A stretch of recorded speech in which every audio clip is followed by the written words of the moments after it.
Hi, and thank you all for joining us today. We are broadcasting live on the United Public Radio Network and the UFO Paranormal Radio Network, 105.3 on the Gulf Coast and 107.7 FM in New Orleans. Hello, everyone. Thank you so much for joining us today. And today we're super excited because we have Tobias Wayland with us, and I'll tell you all about him and what we're going to talk about soon. But again, welcome to Ethereal Encounters Unveiled, where you can discover your truth. Today, we're broadcasting on the United Public Radio Network and the UFO Paranormal Radio Network, which is 105.3 on the Gulf Coast and 107.7 FM in New Orleans, as you just heard.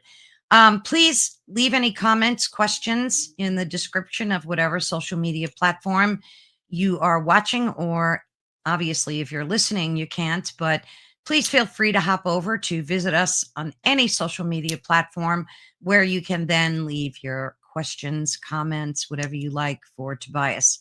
So today we have a very interesting topic that we're going to be talking about, one that's intrigued me for quite some time.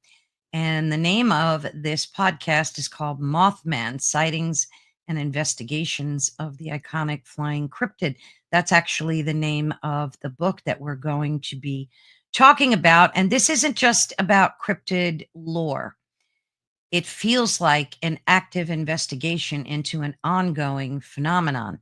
And today, as I said, we're welcoming Tobias Wayland, and it's truly a privilege to be able to have him on the show with us. And his new book, which I just stated, Mothman: Sightings and Investigations of the Iconic Flying Cryptid. He also co-authored that with Richard Estep, I believe. And it's not just another retelling of the Point Pleasant legend. This book covers firsthand account witnesses, detailed investigations, and focuses on concentrations of sightings beyond Point Pleasant, specifically in the Chicago and Lake Michigan area. It also delves into the science of Mothman. And if you've never heard about that legend before, that cryptid, you're going to learn a lot about him today. So in essence, his book aims to offer us a comprehensive and updated examination of the Mothman phenomenon while broadening the scope beyond its most famous historical context into contemporary sightings and more analytical investigations into the nature and patterns. So let me bring Tobias on stage. Tobias, thank you so much for joining us today. Thank you so much for having me. It's a pleasure to be here. Thank you. So as I was telling you earlier, I read your book and it was a real page turner. Great. And we will have all the links in the description of this video to where folks can visit your website. That reminds me, let me get the banner running across so folks can see. Now, I linked it to singularfortean.com. Is that correct? Yeah, that is my website. So I do write like occasional news articles and things regarding just whatever weird stuff happens to be going on. Well, especially regarding the cases that I personally investigate. So anybody who wants to keep up with whatever weird stuff I'm doing, that's a great way to do it, or following me on social media, either way. Yes, and of course we'll have all those links to your Twitter, Instagram, Facebook, and so on. So let's dig into this. And of course, I'm going to ask you a kind of common question I'm sure you get, but what sparked, or ignited your personal interest in Mothman? And more specifically, like what drove you and Richard to start digging into these overlooked concentrations of sightings, particularly in the Chicago and Lake Michigan area? Sure. So, I actually live just 20 miles north of the Wisconsin-Illinois border. And so I'm relatively close to where many of these Midwest sightings have taken place. And, honestly, as far as my introduction to this investigation, it was almost purely on accident, really. I was covering weird news for my website, basically. And I had seen in an article going around about these three winged creature sightings out of Chicago that had come through the Mutual UFO Network case management system. And so MUFON had sort of written a short article about all three of these sightings. And I thought, well, that's an interesting story. I should pick that up and write about it for my website too. I think people that read that would be very interested. And so I did, and there wasn't a lot of information about them, frankly. I came to find out later by speaking with Sam Moranto, who was the state director for MUFON in Illinois, that they really weren't able to investigate those sightings very well, and it wasn't necessarily their fault at all. They just had very limited contact with those witnesses. Mm.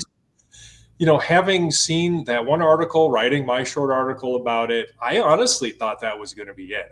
I didn't think we were going to get much more. It just would have been one of those weird one-off sort of incidents that you forget about in a couple of months. But boy, that is not what happened. Instead, I started seeing more and more of these sighting reports, and they weren't coming into MUFON. They were coming into Lon Strickler over at Phantoms and Monsters and Manuel Navarrete over at UFO Clearinghouse. And so I reached out to both of those guys independently and interviewed them both separately. And because I was really interested in what the deal was. I mean, there's so many weird winged humanoid sightings coming in an area in which I live. Of course, I'm going to be interested in that.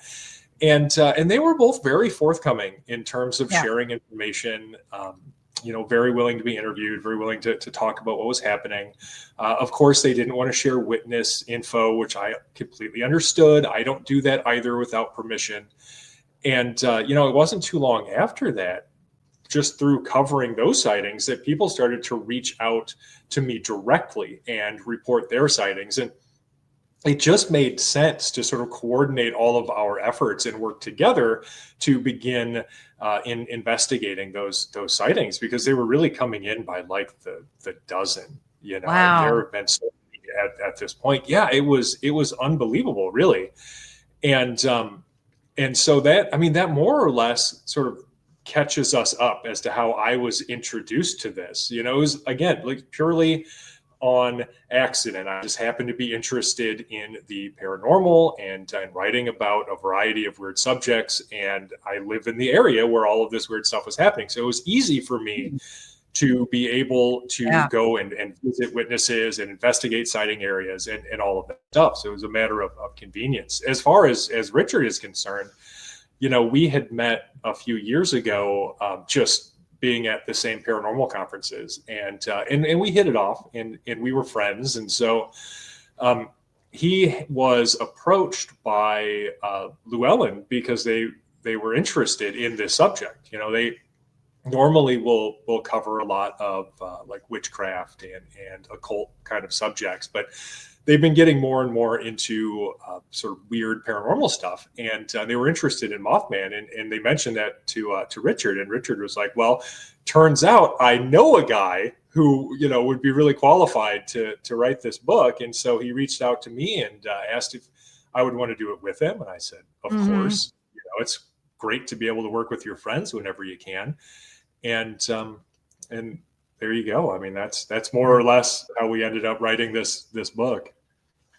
Awesome. So have you always had an interest in cryptids? Like I heard you say earlier that you for your own website, you do some research. So this kind of just tripped upon you, which is so cool.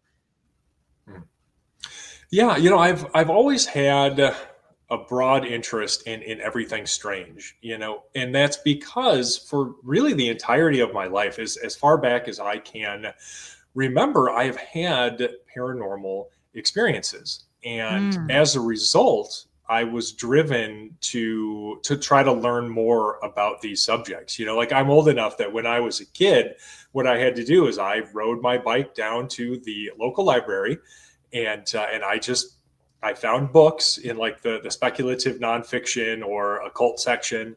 And, it would be like a lot of these authors behind me. It was a lot of John Keel and Whitley Strieber and Rosemary Ellen Guiley and Brad Steiger and just people like that. And they were writing about folks who had experiences similar to mine. And I took a lot of comfort in that, because when I was a kid, I couldn't really tell anybody about this, Yeah. because it's not like I had solid evidence, like the things that were happening to me. I was a lot of nighttime visitation experiences, shadow people, and that kind of stuff. And you tell your parents, and at that age, they just assume that it's childhood imagination. But the thing about it is, it never stopped. It didn't stay in my childhood. It has continued on through, periodically throughout my life. And Oh, so that's that's really given me, fascinating. yeah. What was it mostly like spiritual visitations, like from spirits, or was it more UFO related? Like, what were the visitations like for you? Sure. And that's a really interesting question. And it's one that I've asked myself, because I don't have a very good answer, frankly. Because something that I have come to learn through Mm. investigating the wide variety of phenomena that I have at this point is that there are so many commonalities between seemingly disparate aspects of the paranormal that it's difficult for me to categorize one as spiritual and one as like temporal. I just can't. And so I think if you are interested in like alien abduction and UFOs, and you look at my experiences, viewing them through that lens, you might say, oh, well, that guy was an abductee. If you are Mhm. interested in the more spiritual aspects of the paranormal, and you view my experiences through that lens, you might say, oh, well, this guy had an attachment, or his house was haunted, or something similar. But who's to say, really? I can say definitively that I don't have an explanation for the experiences. That is to say, I'm not convinced that there is any kind of prosaic explanation that could easily identify them. And beyond that, they do seem to have aspects that are both immaterial and material. That is to say, there's this sort of ephemeral quality to them, but there's also this very physical quality, because I have been touched, and I Oh, felt that. wow. That's not something that you would expect from some kind of phenomenon without any Yeah. substance. Yeah. When was the last experience you had, like a paranormal experience? Sure. The last one that I recall would have been a couple of years ago. This was when my wife and I, okay, so my wife and I had gone to bed quite normally. And I woke up that night, and it took me a second to realize why, but my wife was talking in her sleep. And that's not that uncommon, frankly. Like, she talks in her sleep. So I didn't think it was any big deal. And I, at first, I like looked over to make sure everything was okay. Like, she wasn't actually awake, and needed something. But no, she was asleep. She was just talking in her sleep. And so I was like, oh, okay, well, that's fine then. And I roll over to go back to sleep. And I rolled back over onto my stomach, and my head was sort of facing to my left. And when I did, I remember seeing this, and I'm fully awake, right? In Mhm. that moment, I had not gone back to sleep. I hadn't even closed my eyes, nothing. I see this hand start to Mm. come like into my vision, and it looked like black and dark, and kind of like crusty or scaly. Mhm. And simultaneously, while that is happening, I feel these other hands, and this is something I felt many times before. I feel these other hands, and it feels like they are digging underneath me, as though they're going to lift me up. And Oh, I panicked, of course, because I think a lot of people would in that situation. Even though at that time in my life, but by now I'm fairly used to it. But still, there's this like visceral, immediate reaction when something like that happens. And so I start frantically slapping, like trying to hit these hands, and I can feel when I do that, I can feel me like my hand connecting with them and hitting them. oh my word. And when I do that, the hand that I can see in front of my face recedes just right back where it came from, and then gone. You know, these other hands have seemingly vanished, just disappeared. Yeah, I mean, I haven't had anything in that vein happen since. You know, I do experience dream visitations and things like Mm-hmm. that. Those are pretty personal, though. You know, so. Wow. And you've had these hands before, where you felt like you were being lifted. Yes. You've Yeah. experienced that before. Absolutely. I mean, that was one of the earliest memories I have as a little kid. I mean, we're talking 2, 3, 4, years old before you can even fully form like long-term memories, right? You know, where I would remember being terrified to go to bed because I knew when I did something was going to happen to me. And it was always something like that, where I would wake up feeling something digging painfully into my ribs, or feeling like hands were lifting me up, or I would have the covers over my head or something, and I would see hands pressing in from the Mm. outside. And so, yeah, I mean, to have that continue on into, my 30s and 40s, at this point, it's difficult to just write that off as childhood daydreams. Exactly. Yeah, I mean, that sounds terrifying. But do you have any accounts of missing time from that, or like you would just fall back to sleep? Yeah, normally I would, after some time, like there were plenty of nights, especially when I was younger, where I never, it took a long time for me to get back to sleep. I don't know about missing time, because when those kinds of experiences would happen, I wouldn't really be in a position to kind of note what time it was, right? Because if you're being visited at nighttime, especially if you're in bed or something similar, then you don't really know what time it is. And Yeah. so I've never had an experience of missing time. Like, say, people will report if they see a light when they're out driving. Like, nothing like Mm-hmm. that has ever Nothing happened to like me. that. Yeah, so if something happened to me while I was asleep or unconscious, then I couldn't Yeah, know you about wouldn't it, know. right? So let's talk about Mothman a little bit. For folks that don't know the legend, I mean, I've obviously heard of and read about this legend, this cryptid, so to speak, right? Tell folks like about the origins of Mothman. Maybe we could get started there, just in case folks never heard of him, or and I say him, it could be a her too. We don't know. Sure. Yeah. No, I mean, and that's totally fair. Mothman is fairly esoteric, like, even for this space. A lot of people who are interested in other paranormal subjects haven't necessarily heard of that, and I think that's totally fine. That's part of the impetus behind writing this book. So for anybody not familiar with Mothman, I think the world more or less was introduced to this particular cryptid back in 1966. And that was the beginning of a series of sightings around Point Pleasant, West Virginia. Although Mhm. many of the sightings actually took place across the river in Ohio. So it wasn't just West Virginia; it was really all along that Ohio River Valley. So, like, West Virginia and Ohio both had a pretty good share of sightings at that time, and they largely lasted, or at least the most attention, I think, was paid to them between 1966 and the end of 1967.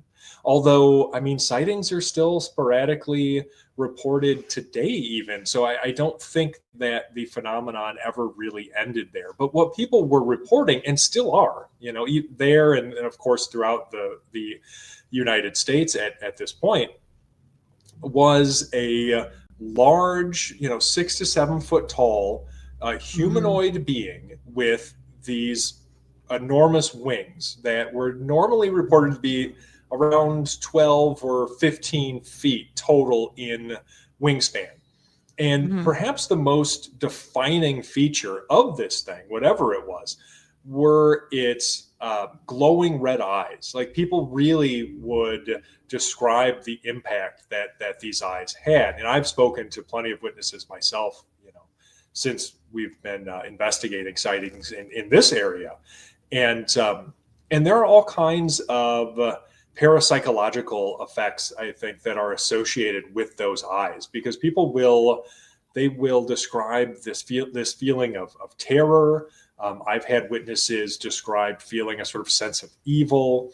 Some people will feel hypnotized, or as though this being is sort of staring through them into their soul. And so if there's one thing, like most people can seem to agree on with Mothman, it is this terrifying presence, and often, but not always, often these really striking glowing red eyes. Now, I might be getting my cryptids mixed up, but wasn't Mothman always associated with, before a sighting, that something terrible would happen? Wasn't there a bridge incident where he was spotted? Tell us about that. Sure. So now there's a little bit of controversy surrounding that, because it's never really been proven that Mothman had anything to do with this bridge collapse. But you're absolutely right. The Silver Bridge did very tragically collapse in December of 1967, and some 4 people passed away as a result of that bridge collapse. It was a huge deal. I mean, it was nationwide news. It changed how we look at bridge infrastructure across the entire country, because nobody wanted that to ever happen again, because it was absolutely terrible. And it is interesting that leading up to that collapse was this spate of Mothman sightings. Now, that has led people to speculate that there is some kind of connection there, and maybe there is. I'm not personally convinced, but I understand why people make that connection. I'll tell you this, from going out to Point Pleasant and just talking to just regular townsfolk who live out there, some of the older folks who were around back then, nobody, or I should say the vast majority of the people who lived in that area really didn't make that connection. They didn't think that Mothman had anything to do with that Silver Bridge collapse. I mean, there was an entire investigation, and it was found to be this faulty I-beam, which led to legislation and this whole changing of how we approach bridge infrastructure. So most people weren't making that connection until Gray Barker wrote his book, The Silver Bridge, and then a few years later, the much more popular Mothman Prophecies by John Keel came out. And by then, it was kind of solidified in the lore. And I think that's carried forward to today. Yeah. Do you think these cryptids are like tulpas, where, like the tall man story about that cryptid that's like supposedly 15 feet tall or something? It just seems like a lot of these type of cryptids and creatures come to life when they're talked about so much. So I'm wondering, like, have you heard of anything like that where we could shape them into reality just by creating them? Yeah, I think that's a really interesting question. I think that there is some let's say psychic element to these sightings. Whether or not they are tulpas or egregores or some other kind of thought form is arguable, but they do seem to utilize human consciousness, if for nothing else, as a medium of communication, right? So I think that could explain quite a few aspects of this phenomenon, right? Because if you look at Mothman specifically, physically, Mothman doesn't make any sense. I mean, something my size or even bigger with only a 12 to 15 foot wingspan, that should not be able to fly. And yet here we are. Yeah. People are reporting this thing as flying around. And so I think that it's entirely possible that what we're dealing with is some entity or phenomenon that is capable of appearing in probably a variety of forms, or could be a manifestation or its appearance could be a manifestation of our own expectations or our own subconscious influence. For instance, one of the one of the defining traits of these sightings is fear, and they don't really make a lot of sense a lot of the time outside of that specific quality, right? Like, it doesn't make sense for Mothman to just be hanging out for no reason, flying around doing whatever. But if you view it through that lens, like if you look at it from the perspective of fear being the point, then all of a sudden they make a lot of sense. Because one thing this phenomenon does really, really well is scare people. Yeah. And so if you're dealing with something that wants to do that, and it's capable of reading your innermost thoughts, or delving deep into the human psyche, and plucking out pieces of that it knows will terrify you, then maybe that's why it appears the way that it does. And whether that or not, that I don't know that makes it a thought form, but it seems to interact on that level. I mean, they have these creatures haven't really hurt anyone, right? Or they're not associated with any deaths, correct? Yes. Yeah. As far as I know, I have never spoken to anyone who has actually been physically harmed. And there have certainly been situations where people could be physically harmed. I spoke to a woman who wanted to report her father sighting from back in the 1970s. And this took place in Waukegan, Illinois, which is like a northern suburb of Chicago. And her dad's story was that basically he was out late one night helping one of his friends jumpstart his car, and he suddenly became very terrified, just out of nowhere. And he turns around and he sees this thing up on top of this building, this winged creature with these red eyes, and the thing swoops down on him. And he and his buddy decide that they're gonna beat feet, like they're just getting out of there, which makes sense. And they jump into the working car, and they take off. But as they did, he said this thing kept attacking his car, and I have to believe that if this thing really wanted to hurt him, he'd be hurt.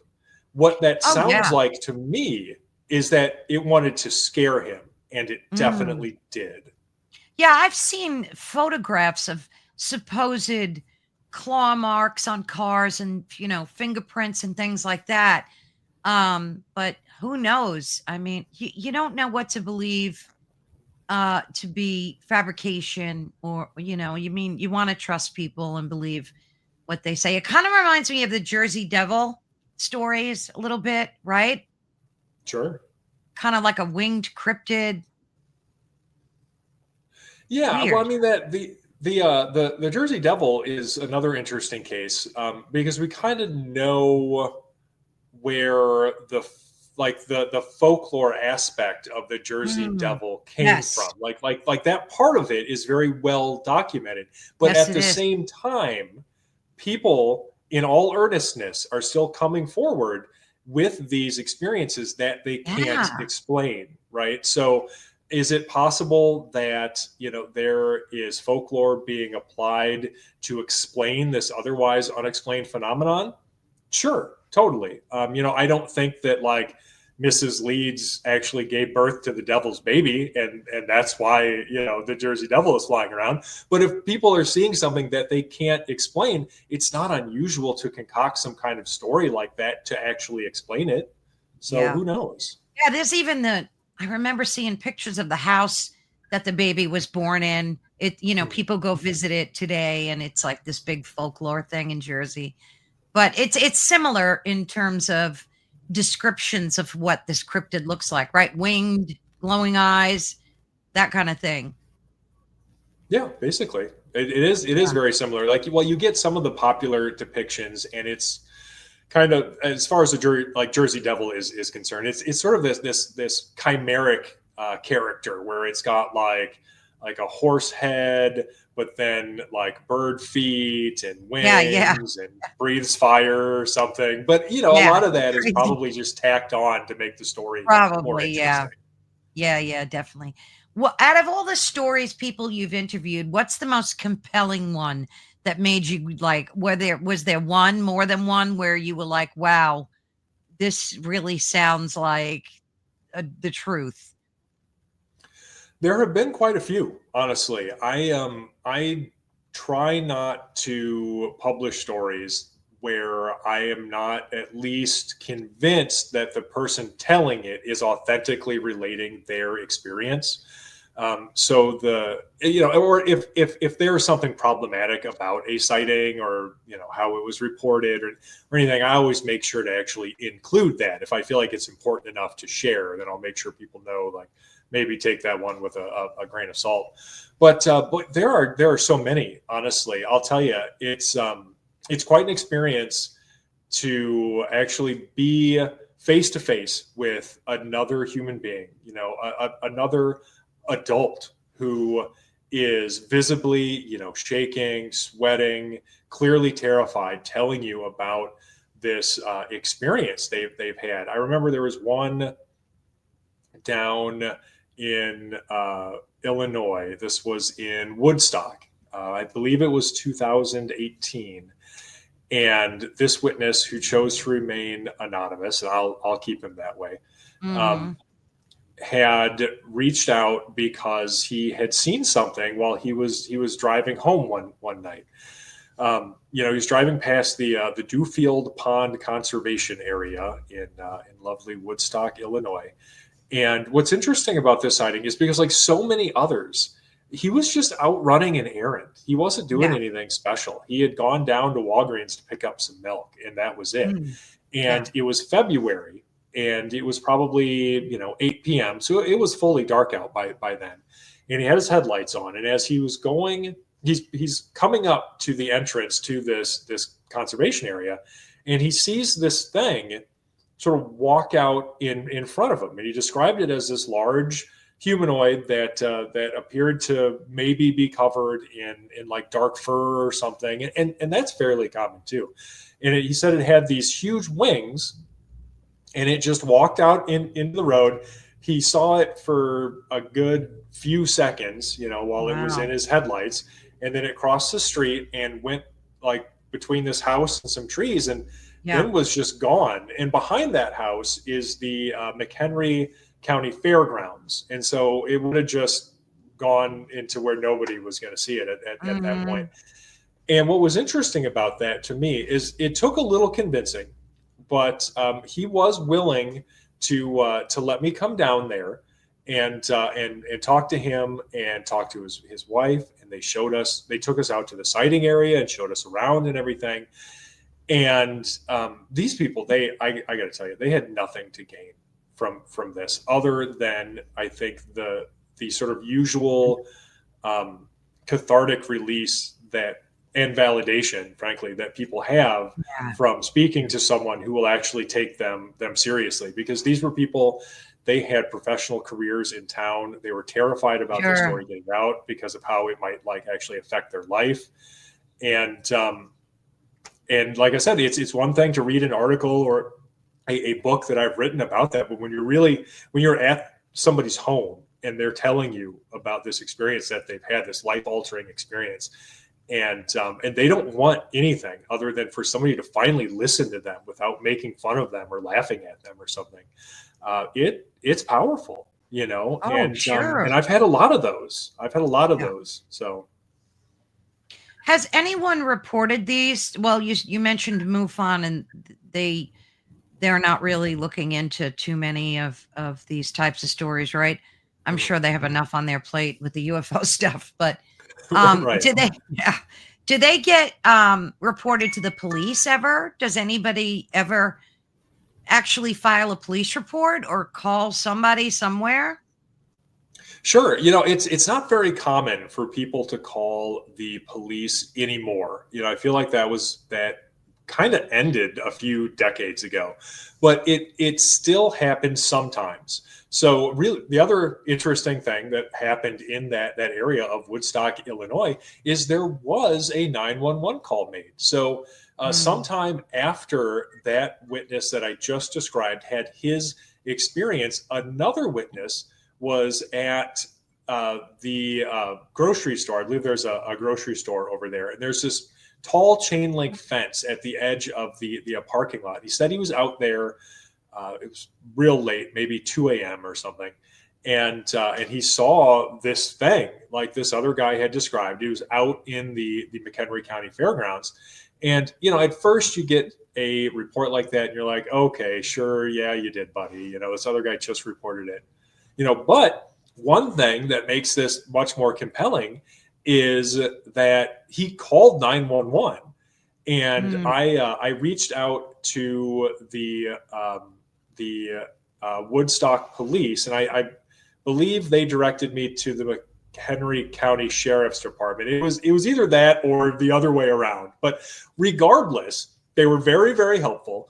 And, I submitted a FOIA request to them, and they sent me the incident detail report for that 911 call, because a deputy did go out there and respond to it and talk to the guy. And he wasn't arrested or anything for making fake 911 calls. So I have to believe that it was, taken seriously enough, maybe not for the deputy to fully believe that he saw Mothman, but at least, he didn't get in any trouble for it. So he might have, at the very least, he didn't have enough evidence of it being a prank call or anything to do anything about it. And that is enough to make it interesting to me when you consider the other sightings in that area. Yeah. Now, you've never seen Mothman, like you've never witnessed that type of cryptid. Okay. Now, in your book, you have like a whole extraterrestrial, ultra terrestrial theory, right? That you talk about in the book. Yeah. So that comes from John Keel, and right.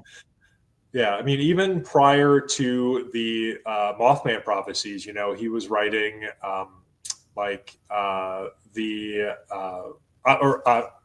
Operation Trojan Horse. I was struggling to think of that name. I don't know why. I've read the book like 5 times, but he was writing stuff like Operation Trojan Horse. And of course, after the Mothman prophecies came out, he followed it up with the Eighth Tower, which really expanded on some of the ideas that he had mentioned in there, including stuff like ultra terrestrials. And so the idea behind that from Keel was that all of these seemingly disparate paranormal phenomena, from ghosts to UFOs to, saucer occupants to cryptids, whatever, have this common source. And he called them ultra terrestrials, because it's not that they were from somewhere else. They're from here. They just exist in a form where we can't easily view them. And so every interaction is kind of on their terms, right? They can appear as anything they want. They can appear wherever or whenever they want. And that was essentially, his idea to explain all of the weird commonalities and things that exist, across these various phenomena. I don't know that I believe 100% that like all ghosts are the same or come from the same source as like all UFOs or whatever, because I've had dream visitations from departed loved ones, and I know other people who have had that kind of communication. And I'm sorry, I just don't think that was an alien or an ultra terrestrial or whatever. But it is interesting, and it's part of the Mothman thing. Like, you have to mention it. Yes, yeah, definitely. What was the name of his book? Was it Low, or who authored that book? So that's Charles Fort. Right. And, okay. Charles Fort is Charles Fort is the reason that we have John Keel's paranormal philosophy, because Charles Fort, for anybody who isn't familiar, was an early 20th century collector of weird news stories. So he would basically collect all of these weird news stories from like newspapers and scientific journal clippings and all of this stuff.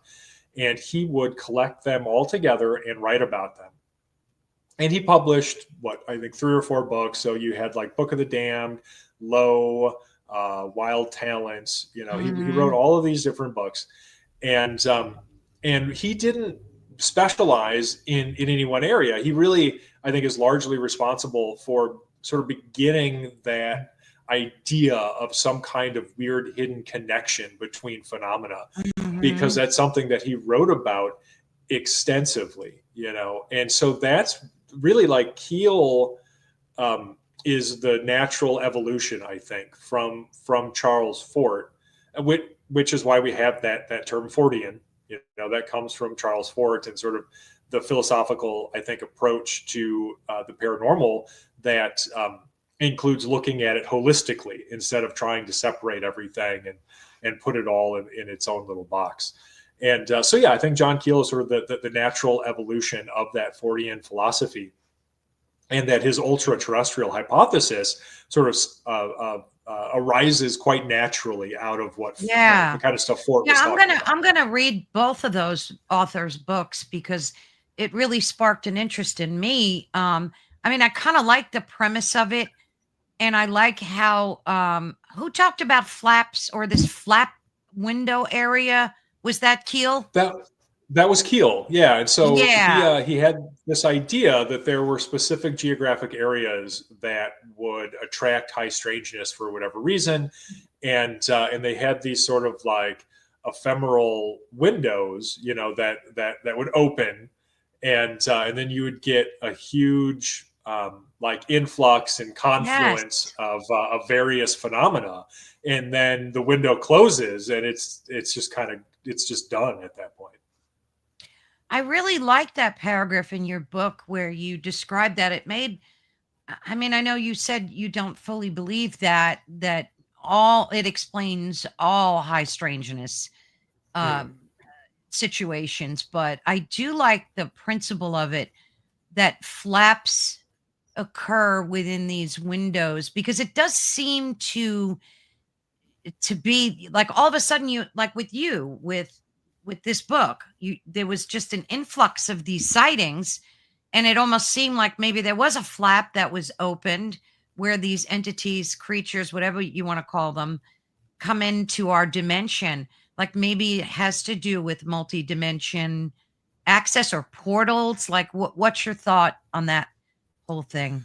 Sure. Well, I'll tell you the reason. Now, I want to preface this by saying that Keel's work is important, and I think how discovery does and should work is by building off of the important work committed by people before you. And so, in pushing back at all against Keel's work, I'm not trying to invalidate it or him as a researcher or anything like that.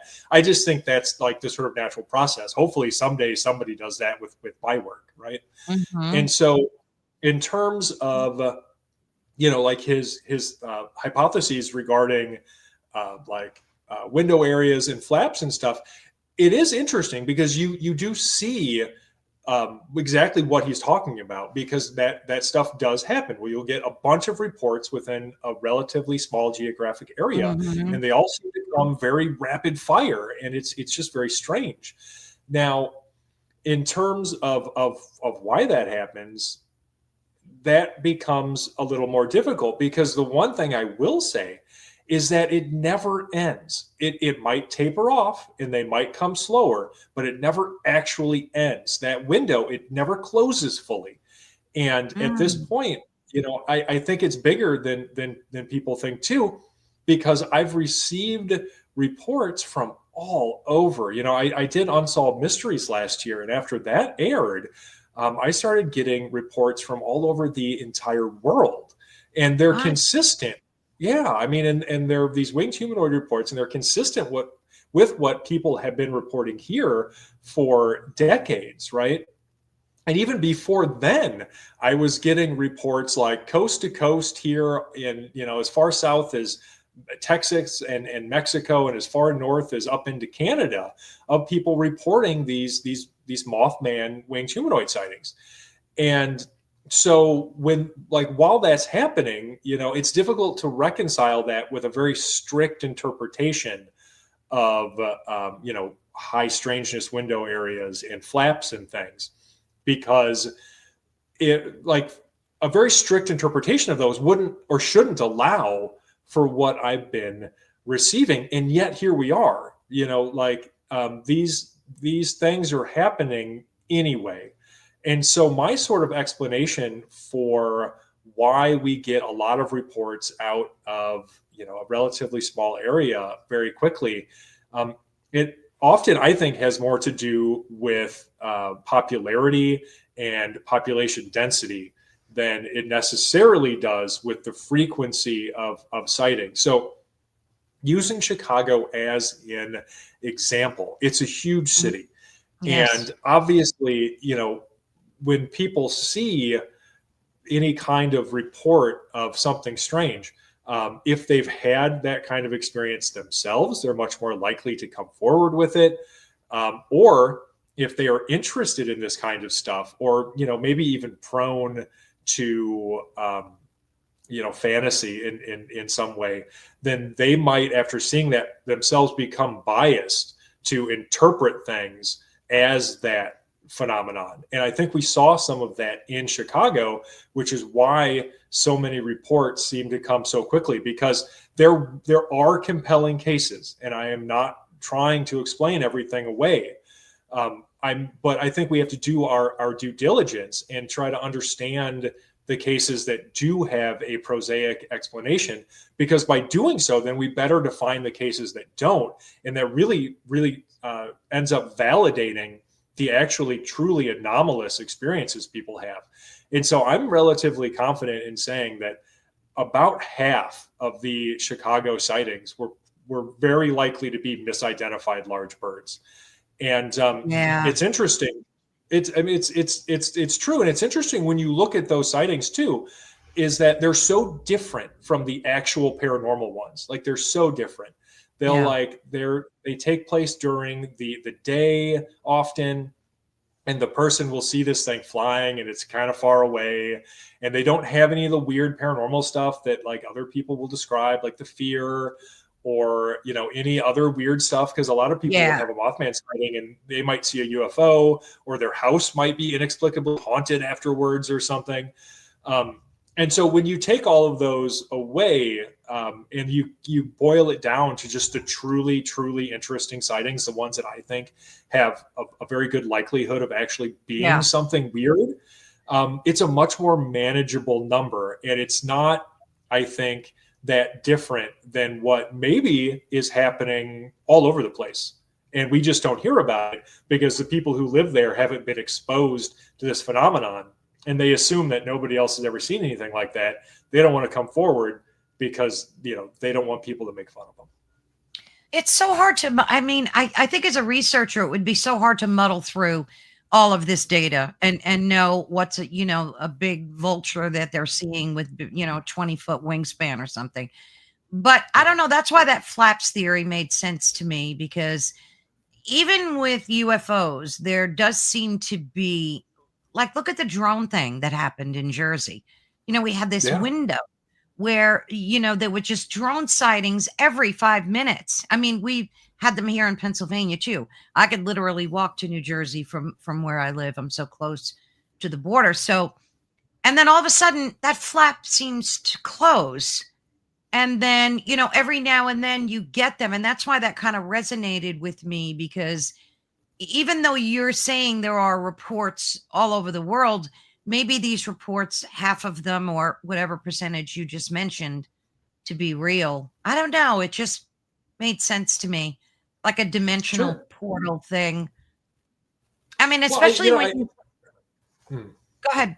Oh, yeah. Okay. Thanks. Yeah. I was just going to say, I mean, it's interesting, to mention like that multi-dimensionality, because I think when you look at the actual qualities of this phenomenon, it would be difficult to rule something like that out. Mm-hmm. And so I definitely don't want to make it seem as though I am rejecting that idea.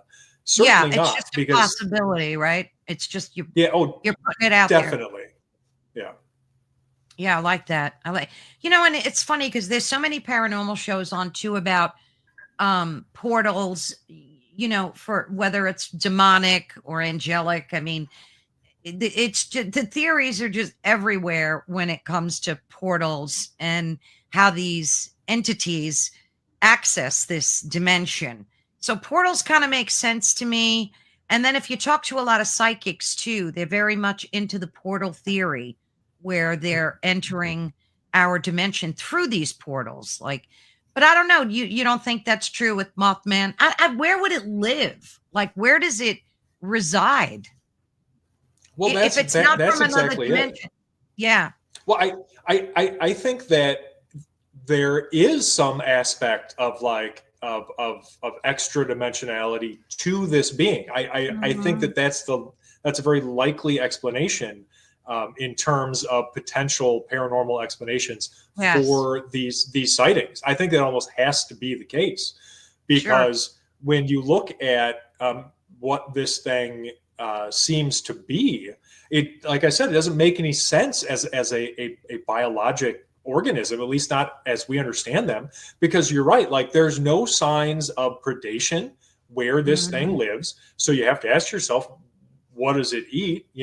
And if it's being seen by people in these relatively populated areas, there's no way that like a breeding population of something that size, especially something that flies, could Yeah. live in those areas and not be discovered. Mhm. And then you add to that, there are plenty of witnesses who have described this thing just suddenly showing up or suddenly disappearing, sometimes vanishing while they're watching it. So, yeah, I think you absolutely have to be willing to entertain the idea that Yeah. this being exists in dimensions to which Yeah. we are not privy, or at the very least our physical beings aren't privy. And it's possible that our consciousness is, because if you think of the idea of our consciousness existing in more than the three dimensions of our physical bodies, Yes. then all of a sudden so much more of this makes more sense, and how we would be able to see it, how it would communicate with us, how it could appear as all of these different things. So yeah, no, it's Yeah, I interesting mean, stuff. You have to think yeah, about it it. really is. It really is. I'm so intrigued by it. And especially, when you think about why it is that some humans are privy to these types of experiences and some aren't. And then when you look at things like frequency, vibration, energy, I can't help but wonder, maybe the people that are having these experiences are just vibrating on this perfect frequency that allows them access to this experience. Sure, that's it's interesting that you mentioned that, because one of the things that I've seen fairly consistently is the possibility that something like altered states might have something to do with these sightings. I mentioned Mhm. that guy before down in Woodstock. His case was very normal. Now, what people don't understand is that we cycle through altered states of consciousness all day, every day. Yeah, It's that's everything correct. from dreaming to waking Yeah. up to falling asleep to daydreaming to meditation, Oh, all of yeah. these different altered states, right? And so when you're out driving or something, it's very easy to slip into something like Yes. highway hypnosis. Yes, we all And do. yeah, and what I have seen is the number of people who experience this kind of stuff when they're in a situation that would easily lend itself to that kind of altered state is very, Mhm. very high. And so I Yeah. do think that there's something to that. It could be that your state of mind is very important when it comes to experiencing paranormal things. Yeah. And I think it's so different when you look at Bigfoot sightings. I don't necessarily think that's the case. I mean, there's so much more evidence for Bigfoot. We've seen huts that he's built, snap trees. We've heard recordings of the howlings. I mean, the evidence is much. There's a preponderance of evidence when it comes to, I think, when it comes to Hmm. Bigfoot as opposed to Mothman. And I think that's what makes Mothman so intriguing, and it's this anomaly. Like, people are seeing it, right? There are so many sightings, but yet it's so elusive. There's no video of it, correct? Has anybody captured pictures, images, video, anything? Nothing credible, frankly. We have received photographs. They've all been explainable as Yeah, something they've been else. crappy quality So and stuff. Yeah. yeah, well, and honestly, part of how I was really able to lock in on that profile of misidentified bird sightings is because we received video evidence from somebody who really Oh, thought, like he really thought he had seen something strange, But in reviewing that evidence, you know, we were able to capture some good stills from the video he got, and it was a bird. It just was. Bird. Wow, So, must have been a big bird. you know, it was. It, like, based Yeah, on its silhouette, it could have been, you know, like a great blue heron or something sure. similar, Yeah, which they're they are huge. enormous. Yeah, Yeah. yeah, they're huge. Yeah.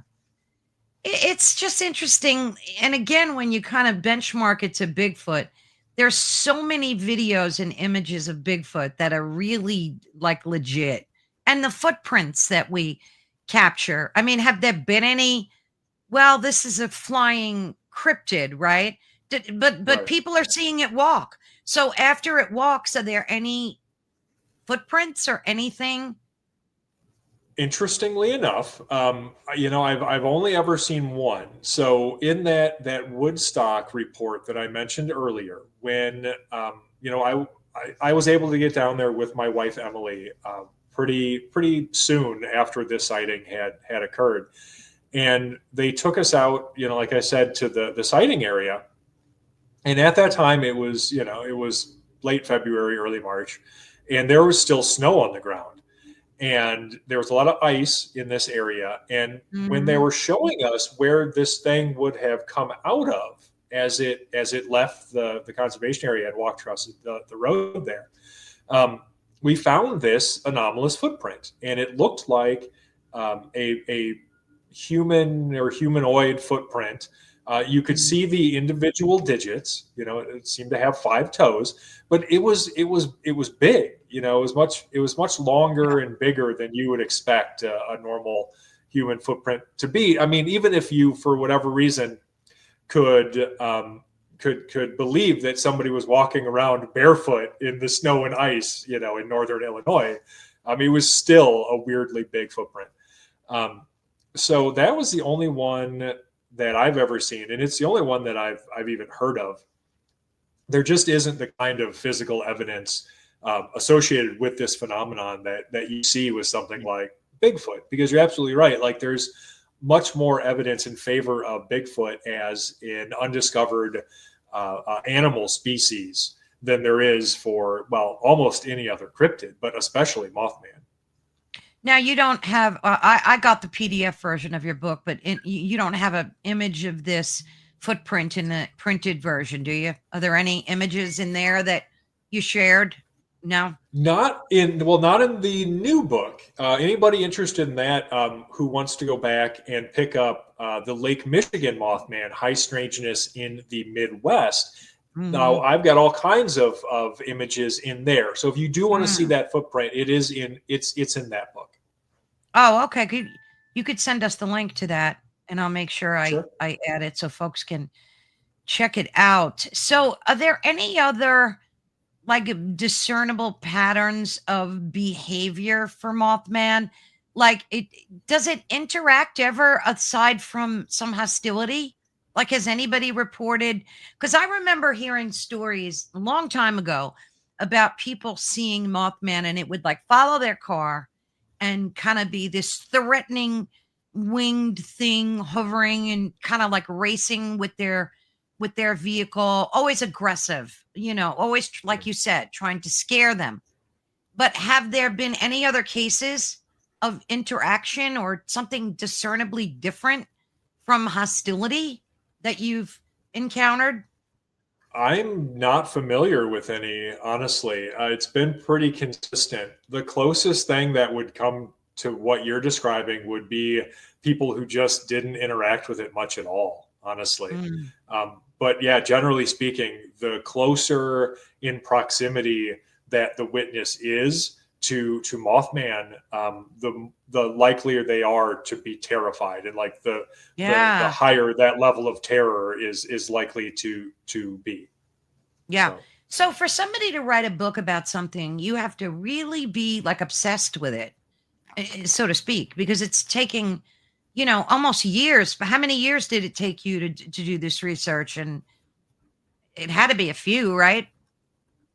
sure. Well, I mean, I started investigating these sightings in the Midwest in the spring of 2017.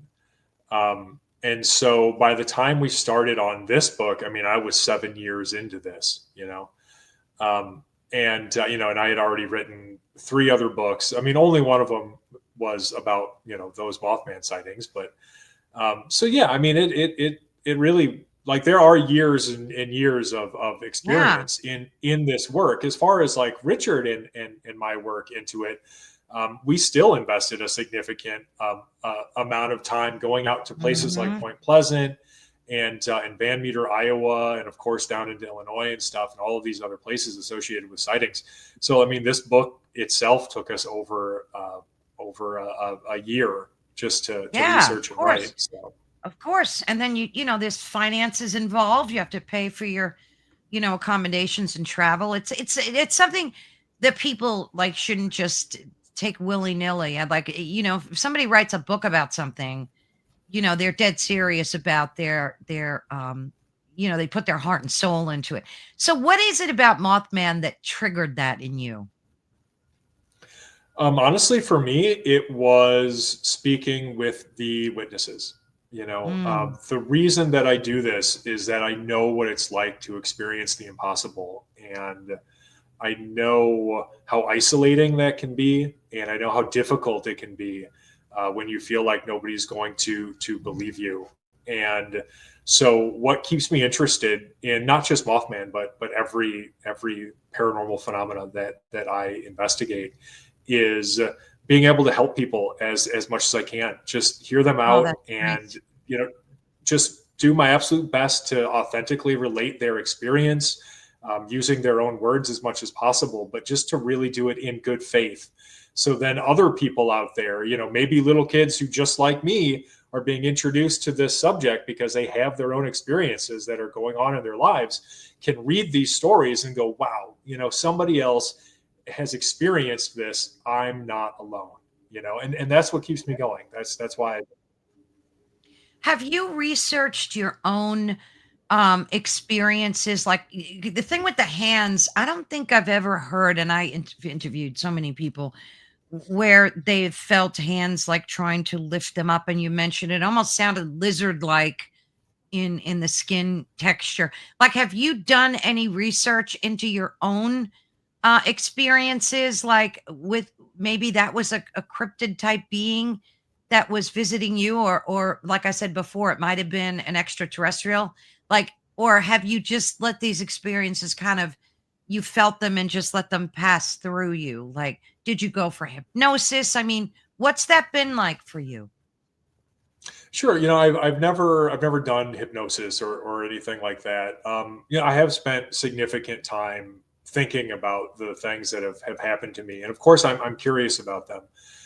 And that's what got me into this, was reading stories, about other people's experiences, and seeing like commonalities, and the relative comfort I think that I felt as a result of that. And I spent a lot of time, of course, reading about unusual subjects and doing research and things. And I have encountered, maybe not exactly the same, but I've certainly encountered a lot of reported phenomena, especially within like alien abduction and UFOs and things, Mhm. that is fairly similar to what I experienced. And the reason is, when you really get into alien abduction, it is such a broader, more varied, just absolutely bonkers phenomenon than people Oh, think. yeah. Like people think of it as like what they've seen on TV or in movies, where like some gray Mhm. aliens just walk into your house and carry you away or whatever. But that, honestly, what people report, even the stuff that started that, you go and read like Whitley Strieber's stuff. It's Yeah. all so much weirder than that, and it all involves this connection to human consciousness, and all of this other weirdness. And so when I view it through that lens, then I'm like, okay, so I think it's most closely related to that, or it at least seems to resemble that the most, because when you really dig into the reports of people who have Mhm. experienced, sort of like the Yeah. abduction phenomenon, they will report a lot of those kinds of weird nighttime visitations, and they don't always make a ton of sense outside of any context. But then you add that context of their other experiences, and you're like, oh, okay, well, obviously, like something is visiting you. You know, we don't know what it is, but it's definitely something. Yeah, and And I so it think has it's that in common. yeah, and I think it's important to ask, like, it's visiting you, but at what dimension? Because I interview dear friend Preston Dennett. I don't know if you're familiar with him. He's a prolific author and of UFO phenomenon, the whole thing. Anything high strangeness, Preston's been a great resource. And he's taught me a lot about astral projection. And one thing he said to me that really resonated, because he teaches you how to do it as well, carefully and whatnot. But he said, when you travel astrally, that he said, always walk over to like a wall or a table and try to tap it. See if your finger goes through it. Because if it doesn't, that means you're awake. And if it goes through, that means you're traveling. So I'm wondering in your case, if when you said you were wide awake in that one situation, maybe you were not awake. Maybe you were astral traveling and thought you were awake, because he said that you can't tell when you're awake and traveling. Mhm. So I'm just wondering, have you ever thought about that? Like, No, I mean, I think that's interesting. I mean, I have considered sort of the parapsychological possibilities. I think, and because I had another experience where I seemed to be floating when I woke up, and so that mm, idea of like astral projection, of course, came in, yes. and um, in many of these situations, so like for instance, in the one that I related with those hands, I was interacting with the bed. Like there was physicality to that. Like it was a solid object that I was interacting with, and Okay. so I don't know. I mean, if I was astrally projecting, should I have gone through the covers? Should I have been able to touch the bed and have it feel solid? Well, I, that's I honestly interesting. don't know. Yeah, according to Preston, you can often feel like you're in the real world and like walk on floors, and and Hmm. then in it you have like this moment where of clarity, where that's where he said use intention and try to like put your finger through a table, or say, can my finger go through, can I walk through this wall? Because he said there is confusion when you're traveling. Sometimes you think you're in the real world and you're not. I mean, I'm just kind of throwing that out there. Well, it's an um interesting idea. Yeah. yeah, it No, is. absolutely. It is interesting. So what are you working on now? What's happening with you? Are you still doing the Mothman research, or have you moved on to another cryptid or topic? Sure. Well, my next book that I'm working on deals with high strangeness, and I really want to examine the connections between various phenomena. So, really examine things like UFOs, alien abductions, ghosts and hauntings, Hmm. cryptid sightings, all of that kind of stuff, and look at what they have in common, and look at what they don't have in common, and see what the connections are there. And as far as I can tell, I think the biggest connection is us, is humanity, is human consciousness, and Yes. how that interacts with all of these different things. So I have a feeling that's going to take up a fair chunk of what I'm talking about in this next book. Yeah, you stated in your book too, and I kind of noted it. Um, to think of a four-dimensional entity, for instance, to them, humanity would be as a two-dimensional creature is to us. You go on to say this 4D being would be privy to an entire extra dimension through which it could interact with the universe from a two-dimensional perspective. A three-dimensional being would be able to interact with their environment in ways that seem impossible. Maybe you could kind of Yep. just explain what you mean by that. Yeah, for sure. So, I mean, we can start by imagining what it would be like to be a two-dimensional creature interacting with us, a three-dimensional being, right? So you've got this two-dimensional being that is basically, flat. It's Yep. got like length and breadth, but no width, right?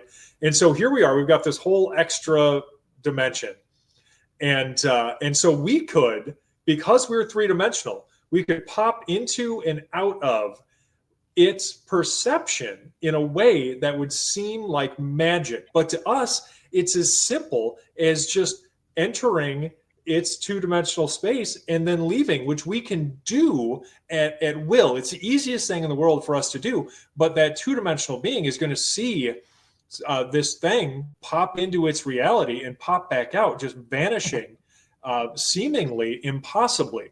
Right. And perhaps most disturbingly, it's not going to be able to see all of us. It's only going to be able to even view the portion of us that exists in the dimensions that it does, which really, I think, asks a lot of, like, forces us to ask some questions about what we're really interacting with, and if we're even capable of viewing the entirety of these phenomena, which is a very disturbing idea. But you Hmm. know, the evidence we have at this point, could allow for that as a possibility.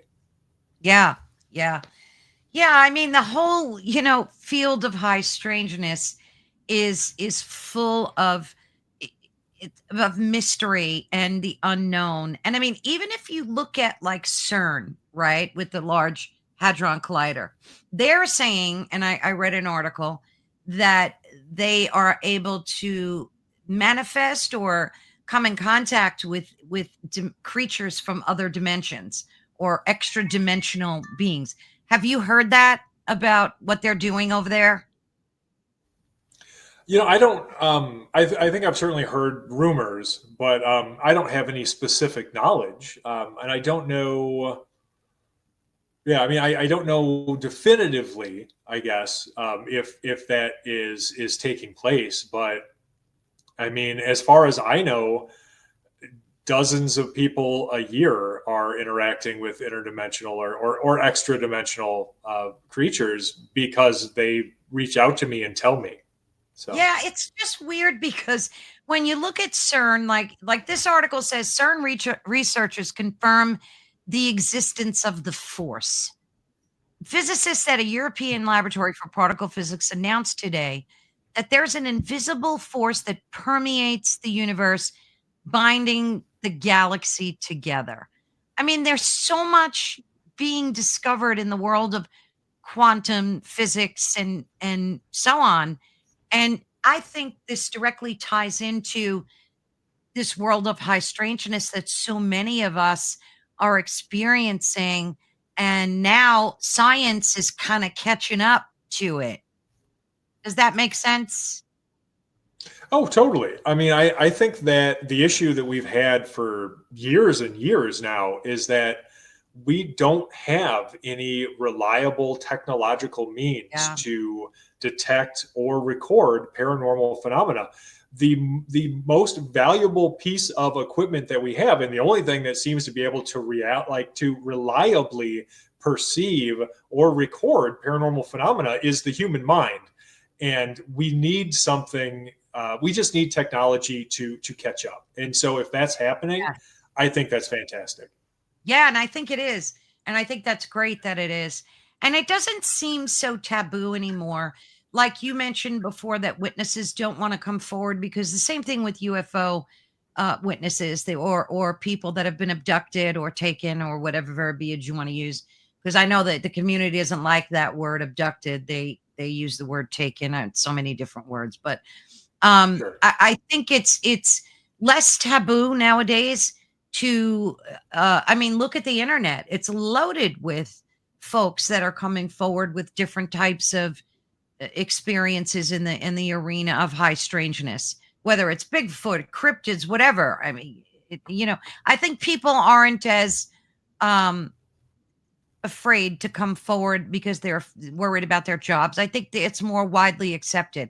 Have you been noticing that with people you're interviewing, or is everybody still skittish and worried about? I know you mentioned people don't want to come forward, but are they starting to like? I think it depends. Now, I think it depends on the specific phenomenon.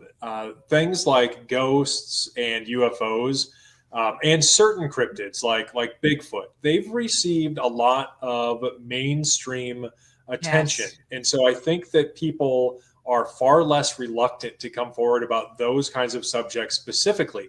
But if they think that nobody else has experienced the thing that they've experienced, then they are far less likely to come Ah, that's a forward good because point. they're worried that people are going to make fun of them. And so what happens is they'll see like an article I've written or a book or a TV appearance or something, and they'll go, "Wow, I had no idea that all of these other people were experiencing this. I got to get a hold of this guy," and that's when they will reach out to me because at Yeah. this point, who knows how many stories we've lost to time where people just Oh, spent their sure. whole life and never shared it. Oh, I'm sure it could go back eons. The stuff that people have witnessed and never told us about. Has this affected your life in a positive way? Writing these books and being open about these types of topics. Have you had any I think negative so. effects? Well, I haven't had any specific, I think, negative effects as a result of investigating any paranormal phenomena. Most Yeah. people are very positive. Most people in my normal life are very encouraging and supportive, even if they're not into the paranormal. Which I mean, most of my friends aren't. Most of my family isn't. It is what it is. They're still very supportive and wonderful about it. So no, I mean, I haven't experienced anything other than positivity, other than positivity, specifically because of investigating this stuff. Obviously, as a public figure, there's always a little bit of negativity that can come with that, but you just got to learn to laugh at it and move on. Yeah, absolutely. I think overall this has been a very positive experience, and I'm very blessed to have been able to work with and help as many people as I have. That's awesome. So in closing, do you have anything else you want to say about Mothman or about your book or anything, that you're working on? Just take the floor and say whatever you need to. Well, I would think that if there was one message I wanted to impart to anybody, it would be that if you've had an anomalous experience, don't be afraid to reach out and talk to somebody. It doesn't have to be me, but it can be. And if you'd like for me to investigate your experience, I would be more than happy to. And I'm more than happy to let you be anonymous if you're not comfortable publishing your name, because I understand that too. We all have sort of limits that we have to adhere to based on our own particular set of circumstances. So Yeah. if you are interested in anything that I'm up to or contacting me for any reason, you can always find me through my website, singularfortean.com. Just go to the contact page there. If you're interested in any of my books, of course, you can find those on the website as well. Or if you'd like to follow me on social media, just look for at Singular Tobias on Instagram, X, or Blue Sky, or you can just find me under my normal name on Facebook. I do have two profiles on there. I have my family one, and then I have my author one. So you're going to want to look for that author one. But you can always reach out to me through there too. So you would be willing to talk to anybody about any type of sighting, not just Correct. Mothman. It could be any type of extraterrestrial cryptids, Yeah. anything that's like anomalous, right? Absolutely. I do not specialize in any particular area. I am interested in all types of paranormal phenomena, from ghosts and hauntings to cryptids to UFOs to alien abduction to even weirder stuff. I've received reports of time slips and phantom music and Oh, all manner of just truly bizarre subjects. oh, I love that. Is it so your next book's going to cover more of that type of thing, right? Definitely more it's going to be much broader in scope. It's going to cover a variety of phenomena rather than just narrowing in and sort of focusing on Mothman like this last book did. And what's the projected publication date for that? Great question. This is very, very early stages. So I really have to go to the publisher with it and everything and see what their timeline is. I mean, I would anticipate maybe 2027, but do not quote me on that because I really don't know at this point. And Mothman, this book, is it out, or you have a date coming for release of this book as well, correct? September 8th. Yeah. So you can pre-order it now through whatever book service you like, Barnes & Noble, Amazon, whatever. Or it'll be out fully on September 8th. Yeah, it was an excellent read. I thoroughly enjoyed it. And I recommend it highly to anybody that's into, this type of cryptid universe. It really is nice. It's a page turner for sure. Like once I started reading, I couldn't put it down. So I highly recommend it. And again, I'll have all the links to where folks can find you, Tobias. Thank you so much for joining us. It was fascinating conversation, and it really cleared up a lot of confusion about Mothman for me. So thank you for that. Well, thank you. This was a wonderful conversation. I really enjoyed it. Thank you so much. And I will be in touch with you again. And of course, when your next book comes out, we'll have to do this again. Absolutely. I'm looking forward to it. Wonderful. Thank you, Tobias. I'll be in touch soon. All right. Thanks. Thanks. Bye-bye. Well, that was really a riveting conversation. It's been an absolutely fascinating discussion. I thoroughly enjoyed this, Tobias. Thank you. And again, your book, Mothman, Sightings and Investigations of the Iconic Flying Cryptid, truly offers a fresh and compelling perspective on this whole phenomenon that seems to continue to intrigue and perplex us. And he did give us a lot of good ideas as to where this phenomenon could be coming from. And I love the depth of his research and the dedication that he used in exploring these lesser known modern sightings. And it's a must read for anybody that enjoys reading about cryptids and the unexplained. So thank you again, Tobias, for joining us today. And thank you all for tuning in. And again, you've been listening to Ethereal Encounters Unveiled. And of course, that is our YouTube channel. But we are always airing twice a week. And you'll find us on the United Public Radio Network and the UFO Paranormal Radio Network, which is 105.3 on the Gulf Coast and 107.7 FM in New Orleans. Please be sure and support all of our other hosts on this network. We cover topics ranging from ancient history, ufology, the paranormal, extraterrestrial theories, conspiracy theories, cryptozoology, ancient history, metaphysics, you name it, we cover it. A lot of history and world mysteries as well. Anything that falls under the umbrella of high strangeness. So thank you all so much again for joining us. And you will find us live on the United Public Radio Network and the UFO Paranormal Radio Network every Thursday at 5 p.m. Eastern Standard Time. And of course, we air on Friday, which is our pre-recordings at 3 p.m. Eastern Standard Time. So thank you all so much. God bless. Take care. Have a wonderful one.